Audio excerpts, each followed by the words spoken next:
Hello everyone. Welcome to my YouTube channel. So let us start the writ of certiorari. So the question is, what is the nature and scope and object of the writ of certiorari? What are the grounds on the basis of which it can be issued? Can it be issued to call for the proceedings of an act or ordinance? So firstly, the nature and scope of the writ of certiorari. Certiorari is a Latin word which means to certify. Certiorari may be defined as a judicial order issued by the Supreme Court under Article 32 or by a High Court under Article 226 of the Constitution to an inferior court or any authority exercising judicial, quasi-judicial or administrative functions to transmit to the court the records of proceedings pending therein for scrutiny. So basically ये जो सर्शरी है Latin word है जिसका meaning है कि to certify, तो आपको certify करना पड़ेगा इसके रेट के थ्रू। और जी सर्शरी में भी डिफाइंड है जुडिशियल ऑर्डर, एक जुडिशियल ऑर्डर होता है जिसमें सुप्रीम कोर्ट देता है अंडर आर्टिकल 32 और हाई कोर्ट देता है अंडर आर्टिकल 226।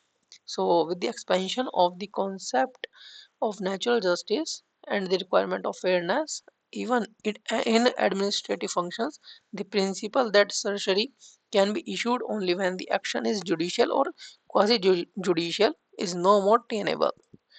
So इसका मतलब मैं हिंदी में आपको बताता हूँ।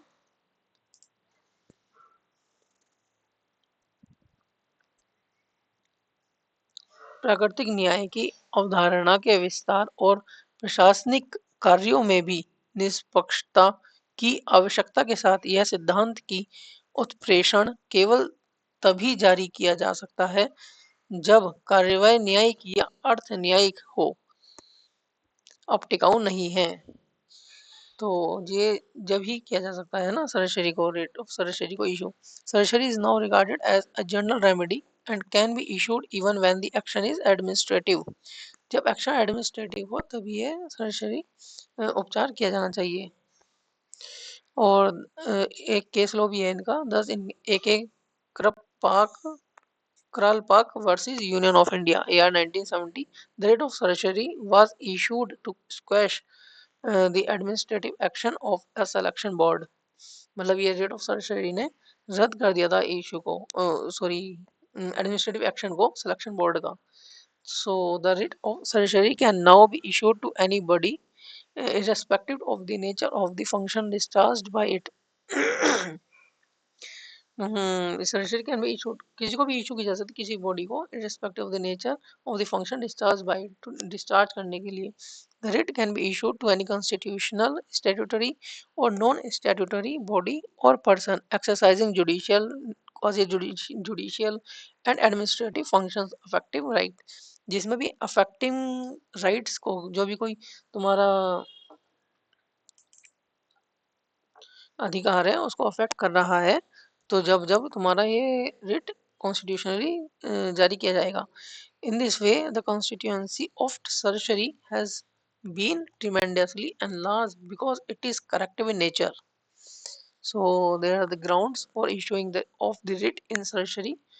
The writ of certiorari may be issued on any of the following grounds: error of jurisdiction, या फिर तुम्हारा jurisdictional facts, या फिर तुम्हारा error of law apparent on the face of the ground, and fourth is violation of the principles of natural justice. So firstly we have to understand the error of jurisdiction. Error of jurisdiction refers to such situations where the authority acts without jurisdiction, in excess of jurisdiction, or fails to exercise jurisdiction vested in it by law.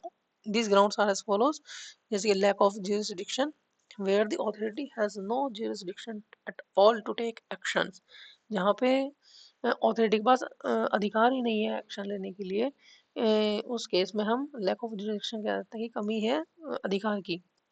In Rafiq Khan versus State of UP, AR 1954, Section 85 of UP Panchayat Raj Act 1947 empowered the SDM।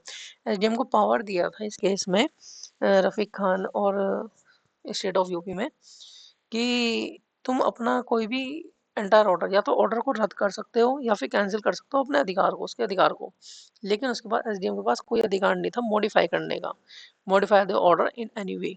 The SDM has no order to modify the order in any way. Where the SDM has modified the conviction passed by the Panchayat Adalat by maintaining conviction of the accused in respect to one of the offences only and squashing their convictions in respect of other offences, the court issued the writ of certiorari. Court ने इस मामले में writ issue की थी to squash the said decisions. So second case is excessive of jurisdiction, where the authority has jurisdiction but it exceeds its permissible limits.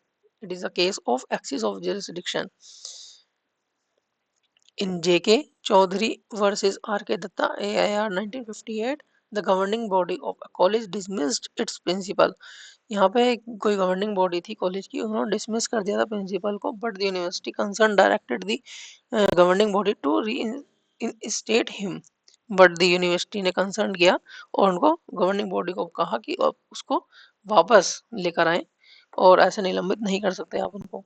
The court issued certiorari to squash the decision on the ground of excess of jurisdiction. The court ने अपना access of अधिकार को अपने समझा और इसमें decision लिया कि आप उस ग्राउंड पे एक्सेस ऑफ ज्यूरिसडिक्शन के आधार पर उसको रद्द कर दिया डिसीजन को. Because under the relevant statute the university would interface with the decision of the governing body in the case of teacher, but its jurisdiction did extend to the case of principal as well.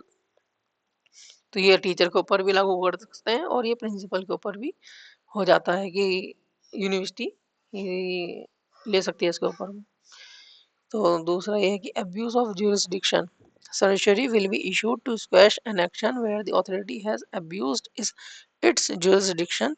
An authority is said to have abused its jurisdiction when it exercises its power for improper purpose or on extraordinary considerations or in bad faith, or does not exercise the power by himself but at the instance of discretion of another person. देखो यहाँ पे ना कभी कोई abuse करा जा रहा है अपने अधिकार का, तभी सर्जरी लागू की जाती है. उसका या तो एक्शन को रद्द करने के लिए जो कि अथॉरिटी ने लिया है, तो इसमें जैसे कि कोई एक्सरसाइज कर रहा है इम्प्रॉपर पर्सन, किसी गलत काम के लिए, एक्स्ट्राऑर्डिनरी कंसिडरेशन के लिए, बैड फेथ, उसी गलत नियत है उसकी करने के लिए, तो उसमें सर्जरी अपनी रेट जाहिर करती है कोर्ट उसके लिए इसका एक्शन, मतलब उसके एक्शन को रद्द करने के लिए. तो दूसरा है jurisdictional facts. It is to be noted that fact or facts upon which an administrative agency's power to act depends is called a jurisdictional fact. If the jurisdictional facts do not exist, the authority cannot act. Where the authority wrongly holds or assumes that the state of jurisdictional facts exist, although actually it does not exist, such assumptions of jurisdiction is liable to be squashed by the writ of certiorari. ये liable है रद्द होने के लिए certiorari के according, writ of certiorari के according. The jurisdictional fact do not exist. मैं आपको हिंदी बताता हूँ उसकी. यदि क्षेत्राधिकारी संबंधी तथ्य मौजूद नहीं है तो प्राधिकरण कार्य नहीं कर सकता है. जहां प्राधिकरण गलत तरीके से मानता है या मानता है कि क्षेत्राधिकारी तथ्यों की स्थिति मौजूद है, हालांकि वास्तव में यह मौजूद नहीं है, क्षेत्राधिकारी की ऐसी धारणा उत्पेष्ट ये तुम्हारा सर्जरी रेट द्वारा रद्द करने के लिए उत्तरदायी है. For example, in Munni Devi versus Gokal Chand 1969, under the UP Temporary Control of Rent and Eviction Act 1947, power is given to the district magistrate to allot a vacant shop. District magistrate DM को power मिली हुई थी a lot a lot करने के लिए vacant shop, खाली shop के लिए, खाली शॉप को वैकेंट करा अलॉट कराने के लिए डीएम को पावर मिली हुई थी. There is a provision under the act that the order made by the district magistrate shall not be called in question in any court. The supreme court held that whether a shop is vacant or not is a jurisdictional fact which cannot be decided finally by the district magistrate himself. तो इसमें court सामने आई, इन्होंने court ने कहा कि ये कोई jurisdictional fact नहीं है और इसमें केवल डीएम ही डिसाइड नहीं कर सकता अपना आप अकेला। Error of law apparent on the face of the record. Error of law apparent on the face of record cannot be overlooked by the courts as it is an insult of legal system. तो record के चेहरे पर स्पष्ट कानून की त्रुटि को न्यायालयों द्वारा अनदेखा नहीं किया जा सकता है क्योंकि यह कानून प्रणाली का अपमान है। Error of law shall include clear ignorance of disregard of law or a wrong proposition of law or a clear inconsistency between the facts and the law and the decision. It may also include cases of abuse of jurisdiction and a decision based on no evidence. देखो इसमें ऐसा होता है कि जो cases होते हैं ना अब्यूज ऑफ जुरिडिक्शन जो कि गलत इस्तेमाल करते हैं अपने अधिकार का या डिसीजन लेते हैं नो एविडेंस बिल्कुल बिना किसी सबूत के, तो उसमें भी ये सरसरी अप्लाई करी जाती है। For example in Ram Singh versus Election Tribunal AIR 1958, the question of interpretation of Section 9 CBC was involved. It was construed by the election tribunal to mean that if a person fails to appear before it without good cause, he cannot be debarred from taking part in subsequent proceedings. As the decision amounted to error of law apparent on the face of record, it was squashed. So the fourth one is violation of the principles of natural justice. A writ of certiorari can be issued when there is a violation of principles of natural justice. ये certiorari issued तब की जाती है जब किसी उल्लंघन हो रहा हो नेचुरल जस्टिस का। There is a minimum standard of natural justice which must be complied with by anyone who decide anything for the study of principles of natural justice. तो इसकी ऑब्जेक्ट देख लेते हैं। The object of the writ of certiorari is not only negative in the sense that it is used to squash an action but it contains affirmative actions as well. ये केवल रद्द नहीं करता एक्शन को बल्कि उसके अगेंस्ट कोई affirmative action भी बताता है कि हाँ भाई ये नहीं करना चाहिए, ऐसा करना चाहिए इस चीज को। The power of judicial review is not restricted where glaring injustice demands affirmative action. तो जुडिशियल रिव्यू भी होता है मैं एक मिनट बताता हूँ आपको इसके बारे में। न्यायालयिक समीक्षा की शक्ति प्रतिबंधित नहीं है जहां स्पष्ट न्याय सकारात्मक कार्यवाही की मांग करता है। जैसे कि तुम्हारा अभी एग्जांपल ये है कि आपका Gujarat steel tubes limited versus मजदूर सभा AIR 1980। while questioning the order of dismissal, the Supreme Court held that it can also order reinstatement and the payment of the basic wages। तो इस केस में ऐसा हुआ था कि रद्द कर दिया था ऑर्डर को, जो उनको किसी को निकाल दिया था मजदूर को। तो सुप्रीम कोर्ट ने माना कि ये ऑर्डर दे सकता है कि आप उसको वापस बहाली करो या फिर पेमेंट जो उसकी रुकी हुई है उसको पेमेंट करो। तो इसमें भी ये ऑर्डर हो सकता है। Can certiorari be issued to call for proceedings of an act or ordinance? तो certiorari issued करी जा सकती है to call for proceedings और एक्ट और अध्यादेश के लिए। तो इसका आंसर है no.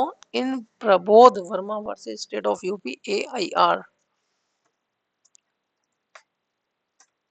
1985, the Supreme Court has held that a writ of certiorari can never be issued to call for the record or paper or and proceeding of an act or ordinance. So ये writ इसके लिए नहीं है, ठीक है ना। So that is all about the certiorari. So thank you so much for watching.